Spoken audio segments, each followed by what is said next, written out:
अस्सलाम वालेकुम। उम्मीद है कि आप सब लोग खैरियत से और ठीक ठाक होंगे। तो आज हम बात करेंगे कॉन्स्टिपेशन और पाइल्स यानी कि कब्ज़ और बवासीर के बारे में। हम इसको नेचुरली अपनी डाइट से कैसे ठीक कर सकते हैं। ऐसे कौन से फूड्स हैं जो कि हमें अपनी डाइट में शामिल करनी है और ऐसे कौन से फूड्स हैं जो कि हमने अवॉइड करनी है।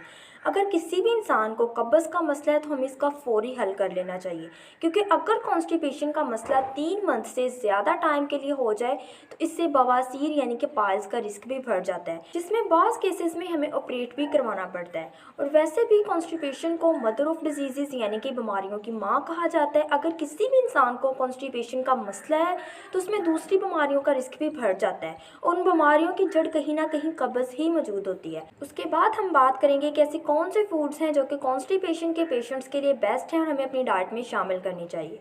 तो सबसे पहले हाई फाइबर फूड्स, ऐसे फूड जिनमें फाइबर हाई अमाउंट में मौजूद हो, कब्ज़ के मरीज़ों के लिए बेस्ट हैं। जिसमें हमारे पास सबसे पहले आ जाती हैं फ्रूट्स एंड वेजिटेबल्स यानी कि फल और सब्जियां। जितने भी फल और सब्जियां हैं वो कॉन्स्टिपेशन यानी कि कब्ज़ के मरीज़ों के लिए बेस्ट हैं। जिसमें हमारे पास खीरा, गाजर, मूली, चुकंदर, ग्रीन लीफी वेजिटेबल्स, सब्ज़ पत्तों वाली सब्जियां, ये तमाम की तमाम वेजिटेबल्स कॉन्स्टिपेशन के पेशेंट्स के लिए बेस्ट हैं। तो कब्ज़ के मरीज़ों के लिए बेहतर है कि वो एक दिन में 3 से 6 कप सैलड का लाजमी इस्तेमाल करें। और जैसे खीरा खाना है तो उसे छील के नहीं खाना, छिलकों समेत खाएं। और कोशिश किया करें कि जितने भी फल और सब्जियां हैं उनको छिलकों समेत खाएं। उसके बाद जो मूली है वो कॉन्स्टिपेशन के पेशेंट्स के लिए बेस्ट है, क्योंकि इसमें 2.3 ग्राम फाइबर मौजूद होता है और वैसे भी डाययूरेटिक है। उसके बाद फलों में अमरूद कब्ज़ के मरीज़ों के लिए बहुत अच्छा है और इसमें फ़ाइबर का एक अच्छा कंटेंट मौजूद होता है। उसके अलावा जो सेब है वो फ़ाइबर का एक बहुत अच्छा सोर्स है, इसमें 4.8 ग्राम फ़ाइबर मौजूद होता है। इसके अलावा इसमें जो पैक्टिन मौजूद होता है वो हमारे इंटेस्टाइन में जो स्टूल है उसको सॉफ्टन कर देता है। उसके बाद कीवी फ़ाइबर का एक बहुत अच्छा सोर्स है जो कि कब्ज़ के मरीज़ों के लिए बेस्ट है। उसके बाद सूखा आलू बुखारा फ़ाइबर का एक बहुत अच्छा सोर्स है जिसमें 3 ग्राम फ़ाइबर मौजूद होता है। तो ये तमाम फल और सब्जियां कॉन्स्टिपेशन यानी कि कब्ज़ के मरीज़ों के लिए बेस्ट हैं। उसके बाद दूसरे नंबर पे हाई फाइबर फूड्स में हमारे पास होल ग्रेन सीरियल्स आ जाते हैं। यानी कि आपने गंदम की रोटी का इस्तेमाल नहीं करना, आपने उसकी जगह चोकर की रोटी का इस्तेमाल करना है, क्योंकि जो चोकर है हमारे पास सारा का सारा फाइबर होता है जो कि हमारे कब्ज़ के मरीज़ों के लिए बहुत अच्छा है। उसके अलावा आप होल ग्रेन सीरियल्स में ओट्स ले सकते हैं, ब्राउन राइस ले सकते हैं, लेकिन कोशिश करनी है कि आपने सफ़ेद आटे की, गंदम के आटे की रोटी का इस्तेमाल नहीं करना। उसके बाद हम फाइबर को सप्लीमेंट्स की फॉर्म में भी ले सकते हैं, जैसे कि इसबगोल छिलका 1 टेबलस्पून आप अपने स्नैक्स के टाइम में ले सकते हैं जो कि कब्ज़ के मरीज़ों के लिए बहुत अच्छा है। उसके बाद तुखम मुलंगा फाइबर का एक बहुत अच्छा सोर्स है। चिया सीड्स यानी कि तुखम दाऊदी फाइबर का एक बहुत अच्छा सोर्स है। आप 1 टेबलस्पून चिया सीड्स या तुखम मुलंगा 1 गिलास पानी में भिगो के वो पी लें और ऊपर से 1 गिलास नॉर्मल वाटर का पी लें।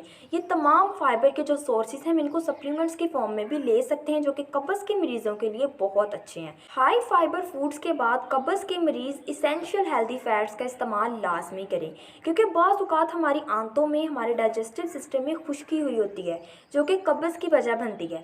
तो इसके लिए बेस्ट है कि आप एक मुट्ठी मिक्स्ड नट्स की ले लें, जिसमें हमारे पास बादाम आ जाते हैं, अखरोट आ जाते हैं, या आप 1 टेबलस्पून बादाम का तेल और 1 टेबलस्पून कैस्टर ऑयल रात को 1 गिलास दूध में डाल के वो पी लें। उसके बाद गर्मियों के मौसम में बहुत से लोग कहते हैं कि जी बादाम तो गर्म होते हैं और नट्स गर्म होते हैं, तो आप 7 से 11 बादाम भिगो के रखते हैं और उन्हें छील के खा लें। एक तो छील के खाने से उनकी एब्जॉर्प्शन भी ज़्यादा होगी, और अगर जो आपका वहम होता है कि बादाम गर्म होते हैं तो इस तरह बादाम गर्म भी नहीं रहेंगे। उसके बाद तीसरे नंबर पे कॉन्स्टिपेशन के लिए पानी बहुत ज़्यादा इंपॉर्टेंट है।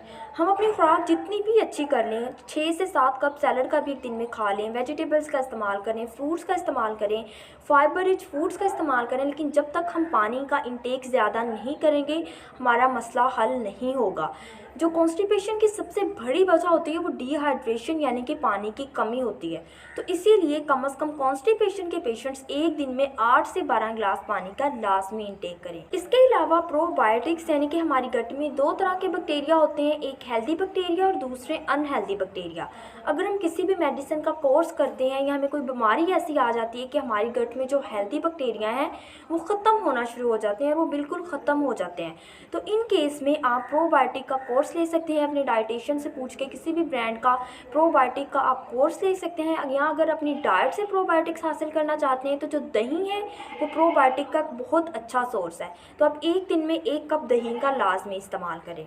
उसके बाद कम से कम 1 घंटा वॉक या एक्सरसाइज लाज़मी करें, क्योंकि हमारा लाइफ़स्टाइल ऐसा बन चुका है कि हम ना हिलते-जुलते हैं, एक ही जगह पे बैठे रहते हैं, ना ही कोई वॉक करते हैं, ना ही एक्सरसाइज करते हैं, जो कि कॉन्स्टिपेशन की और दूसरी बीमारियों की एक मेजर वजह है। अगर हमने पानी पीना होता है तो वो भी हम खुद उठ के नहीं पीते, बल्कि एक ही जगह पे बैठे रह के ऑर्डर कर देते हैं, जी हमें पानी का 1 गिलास चाहिए।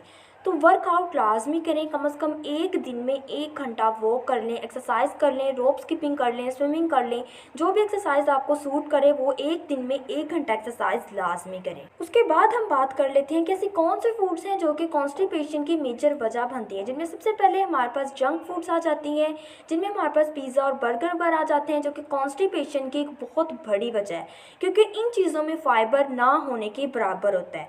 उसके बाद हमारे पास चिप्स, बिस्किट्स, इन तमाम चीज़ों में भी फाइबर मौजूद नहीं होता, जो कि कॉन्स्टिपेशन की वजह बनता है। उसके बाद फ्रेश जूसेस भी कॉन्स्टिपेशन की वजह बनते हैं, यानी एक शख्स जितना भी खाता होगा वो हद 3 फ्रूट खा लेगा, लेकिन अगर हम उसी का जूस बनाते हैं तो हम 6 से 7 फ्रूट का 1 ग्लास जूस बनाते हैं, और उसमें जो फाइबर मौजूद होता है वो हम फेंक देते हैं, और सिर्फ हम फ्रुक्टोज ले रहे होते हैं, जो कि कॉन्स्टिपेशन की वजह बनता है। तो हमें कब्ज़ से बचने के लिए बैलेंस हेल्दी डाइट की ज़रूरत होती है। हम सिर्फ एक ही फूड ग्रुप खा के अपनी बॉडी की नीड्स पूरी नहीं कर सकते, इसके लिए हमें एक हेल्दी बैलेंस डाइट की ज़रूरत होती है।